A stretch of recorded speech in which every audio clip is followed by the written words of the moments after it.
কিন্তু যে নিয়ে আসার সময় মানে সবকিছু কমপ্লিট নিয়ে আসবো এই সময় মনে হয় ম্যাডাম পিছন থেকে আটকাইছে, যাই হোক ওই ধস্তাধস্তি ঠেলে অতক্ষণ না ছাড়ছে অতক্ষণ হবে না। রাজধানীর মোহাম্মদপুরে মা ও মেয়েকে প্রাণে শেষ করে দেওয়ার মূল কারণ হিসেবে পুলিশ ও নিহতের পরিবার লুটপাট বা ডাকাতিকে প্রাথমিকভাবে দায়ী করছে। তবে নৃশংসতা দেখে পুলিশ ধারণা করছে এর পেছনে আরও গভীর কোনো পরিকল্পনা বা পেশাদার ঘাতকদের যোগসাজশ থাকতে পারে। এখন পর্যন্ত প্রাপ্ত তথ্য অনুযায়ী এই ঘটনার কারণ ও প্রেক্ষাপট সম্পর্কে চলুন জেনে নেওয়া যাক। ১. চুরির উদ্দেশ্যে হত্যাকাণ্ড।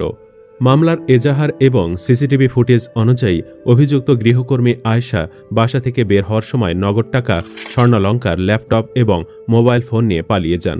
এমনকি তিনি পালানোর সময় নিহত মেয়েটির স্কুল ড্রেস পরে ছদ্মবেশ ধারণ করেছিলেন।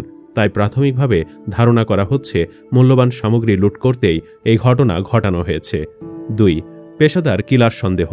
পুলিশের সুরতাহাল প্রতিবেদনে দেখা গেছে মা লাইলা আফরোজের শরীরে প্রায় ৩০টি এবং মেয়ে নাফিজার শরীরে একাধিক গভীর আঘাতের চিহ্ন ছিল।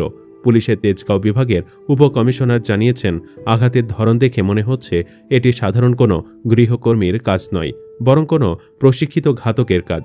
লুটের পাশাপাশি অন্য কোনো শত্রুতা বা পরিকল্পনা এর পেছনে আছে কিনা তা খতিয়ে দেখা হচ্ছে। ৩. পরিচয় গোপন ও পরিকল্পনার ইঙ্গিত। ঘটনার মাত্র ৪ দিন আগে আয়েশা ওই বাসায় কাজে যোগ দিয়েছিলেন। তিনি নিজের সঠিক নাম ঠিকানা বা জাতীয় পরিচয়পত্র দেননি এবং সবসময় বোরকা পরে থাকতেন যাতে সিসিটিভিতে তার চেহারা বোঝা না যায়। এটি পূর্ব পরিকল্পনারই ইঙ্গিত দেয়, মানে আয়েশা ওই বাসাতে এসেছিল কোনো একটা কাণ্ড ঘটানোর জন্য। তাই অনেকেরই মত এই ঘটনার পেছনে আলাদা কোনো মোটিভ থাকতে পারে। সবাই একমত হয়েছেন টাকা ও গয়না লুট করার জন্য ২ জন ব্যক্তির প্রাণ নেওয়া হয়েছে বলে মনে হয় না। নৃশংসতা ও কৌশলী পালানোর ধরন দেখে পুলিশ এটিকে পরিকল্পিত হিসেবে তদন্ত করছে। অভিযুক্ত গ্রেফতার হলে প্রকৃত কারণ আরও স্পষ্ট হবে। এদিকে ঘাতক আয়েশাকে ধরিয়ে দেওয়ার জন্য প্রশংসায় ভাসছে তার শাশুড়ি। বুধবার অর্থাৎ ১০ ডিসেম্বর দুপুরে নলছিটির দপদপিয়া ইউনিয়নের কয়ারচর গ্রামে দাদা শ্বশুরের বাড়ি থেকে তাকে গ্রেফতার করে মোহাম্মদপুর থানা পুলিশ। এ সময় তার স্বামী জামাল শিকদার রাব্বিকেও আটক করা হয়। পুলিশ, স্থানীয় বাসিন্দা ও জনপ্রতিনিধিদের সঙ্গে কথা বলে জানা যায়, মিশন সাকসেস করার পর আয়েশা ও তার স্বামী ঢাকা থেকে লঞ্চে বরিশাল হয়ে বুধবার সকালে নলছিটিতে আসেন। সকাল 10টার দিকে তারা কয়ারচর গ্রামের দাদা রুস্তম শিকদারের বাড়িতে পৌঁছান। গ্রামে তাদের প্রথমে কেউ চিনতে পারেনি। পরে পরিচয় দিলে রাব্বির দাদার বাড়িতে ওঠেন স্বামী স্ত্রী। স্থানীয়দের ধারণায় স্ত্রীকে নিয়ে বাড়িতে বেড়াতে নয়, বরং আত্মগোপনের উদ্দেশ্যেই রাব্বি দীর্ঘ ১৫ বছর পর এলাকায় ফিরে আসেন। কয়ারচর ৮ নম্বর ওয়ার্ডের সদস্য আব্দুল মান্নান মৃধা চুন্নু বলেন, প্রায় ১৫ বছর আগে রাব্বির বাবা মায়ের বিবাহ বিচ্ছেদ হলে তার মা অন্য সন্তানকে নিয়ে বাড়ি ছাড়েন। তখন রাব্বি ঘর ছেড়ে চলে যান এবং এরপর আর এলাকায় দেখা যায়নি। স্থানীয়দের মধ্যে প্রচলিত ছিল রাব্বি নাকি ধনী পরিবারের মেয়েকে বিয়ে করেছেন। আজ সকালে সেই স্ত্রীকে নিয়ে এলেও তাকে দেখে কেউ চিনতে পারেনি। এমনকি রাব্বি নিজেও বাবার বাড়ি ঠিকমতো চিনতে পারছিলেন না। রাব্বির বাবা প্রবাসে থাকেন, বাড়িতে কেবল তার বৃদ্ধ দাদি থাকেন। পুলিশ সূত্র জানায়, আয়েশার সৎ শাশুড়ি রুমা বেগম পুলিশকে জানান যে তার ছেলে ও পুত্রবধূ নলছিটিতে দাদা বাড়িতে আশ্রয় নিয়েছেন।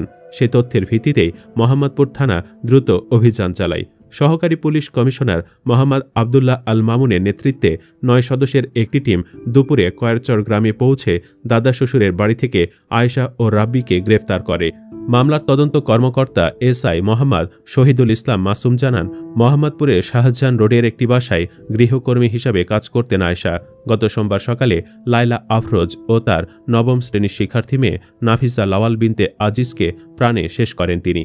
বাসা থেকে কিছু মালামাল চুরির সময় ধস্তাধস্তির এক পর্যায়ে এই হত্যাকাণ্ড ঘটে বলে প্রাথমিক জিজ্ঞাসাবাদে স্বীকার করেছেন আয়েশা। আয়েশার স্বামী রাব্বির দাবি, আয়েশা বাসা থেকে কিছু মূল্যবান সামগ্রী চুরি করে পালানোর পরিকল্পনা করেছিলেন। তিনি জানান, সে মনে করছিল কিছু জিনিস চুরি করে আয়না আমারে দিব, কিছু টাকা পয়সা পাইব। ল্যাপটপ, মোবাইল চুরি করার সময় তার ম্যাডাম দেখা ফেলায় পেছন দিক দিয়া ম্যাডাম ধৈরা ফেললে সে রাগে ও ভয় পেয়ে হামলা করে। যতক্ষণ ধৈর্য ছিল ততক্ষণই সে ছুরি মারছে। এরপর তার মেয়ে আইলে তারেও মারছে। সুপ্রিয় দর্শক, আপনার কি মনে হয়, এটা নিছকই চুরি, ধরা পড়ে যাবার পর ঘটে যাওয়া হিট অফ দ্য মোমেন্ট, নাকি সবই ছিল পরিকল্পিত? কমেন্ট বক্সে জানিয়ে দিন আপনার মতামত। ভিডিও ভালো লাগলে লাইক দিন এবং শেয়ার করুন, আর অবশ্যই চ্যানেলটি সাবস্ক্রাইব করুন। ধন্যবাদ।